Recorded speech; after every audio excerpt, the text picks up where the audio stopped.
उसके आ जाने से ज़िंदगी बहुत खूबसूरत हो गई थी।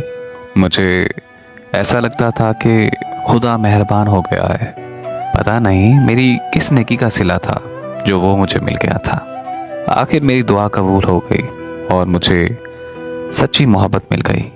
हम एक दूसरे को बहुत शिद्दत से चाहते थे। मैंने उसे दिल से अपनी बीवी मान लिया था। मगर पता नहीं क्या हुआ कि एक दिन सारा दिन गुजर गया लेकिन उसने मुझसे बात नहीं की। मुझे लगा कि कहीं मसरूफ़ हो गई, इसलिए मैंने उससे रब्ता नहीं किया। लेकिन इंतज़ार करते करते रात भी गुजर गई। उसका जवाब नहीं आया, कहीं से भी उसकी खबर नहीं आई।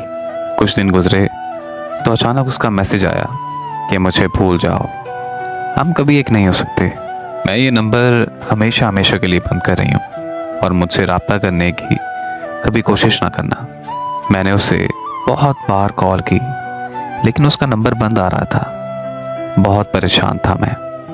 रोज़ हज़ारों बार कॉल करता था, क्या पता शायद उसका नंबर ऑन हो जाए। मुझे ऐसा लगता था कि सब कुछ ख़त्म हो गया है। मुझे मेरी ज़िंदगी बेमकसद सी लगती थी। उससे बिछड़े कई साल गुजर गए। फिर एक दिन ऐसा हुआ कि किसी शादी में मुझे उसकी दोस्त मिली।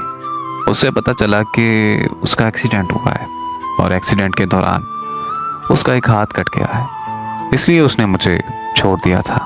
वो खुद को मेरे काबिल नहीं समझती थी। वो चाहती थी कि मैं उसके पीछे अपनी ज़िंदगी बर्बाद न करूं। जैसे ही मुझे सारी हकीकत पता चली, मेरी आंखें नम हो गईं। मैंने उसकी दोस्त का शुक्रिया अदा किया और अगले ही दिन अपनी फैमिली के साथ उसका रिश्ता मांगने चला गया। उसने मुझसे शादी करने से साफ साफ इनकार कर दिया, लेकिन मैंने भी उसे हाँ करवाने की कसम खा रखी थी। आखिरी बार जब मैं उसके घर रिश्ता मांगने के लिए गया तो मैंने उसे एक बात कही थी। ये बात तुम अपने जहन से निकाल देना कि मैंने तुम्हारे जिस्म से मोहब्बत नहीं की, मैंने तुम्हारी रूह से और तुम्हारे किरदार से मोहब्बत की है। शादी के बाद अगर यही हादसा मेरे साथ होया था तो क्या तुम मुझे छोड़ देती?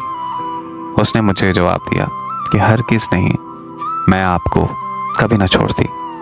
तो मैंने कहा कि तुमने कैसे सोच लिया कि मैं तुम्हारा साथ छोड़ दूंगा? क्या तुमने एक बार भी मुझसे पूछा, एक बार भी मेरी राय ली, मेरी मर्जी पूछी? तुम मेरी मोहब्बत का अंदाज़ा शायद कभी नहीं लगा पाओगी। बहुत सी बातें की मैंने उससे और उसकी आंखें नम हो गईं। रोते रोते वो मेरे गले लग गई। मैंने उसकी पेशानी चूमी और उसे ये कहा कि मैं हमेशा तुम्हारे साथ रहूँगा। हाँ, मर गया तो वो अलग बात है, लेकिन जब तक मेरी सांस में सांस है मैं हमेशा तुम्हारा रहूँगा। फिर वो शादी के लिए मान गई और आज अल्हम्दुलिल्लाह से हमारे 2 बच्चे हैं और अल्लाह के करम से हम अपनी ज़िंदगी में बहुत खुश हैं। मेरी दुआ है कि हर मोहब्बत की मंजिल निकाह हो। आमीन।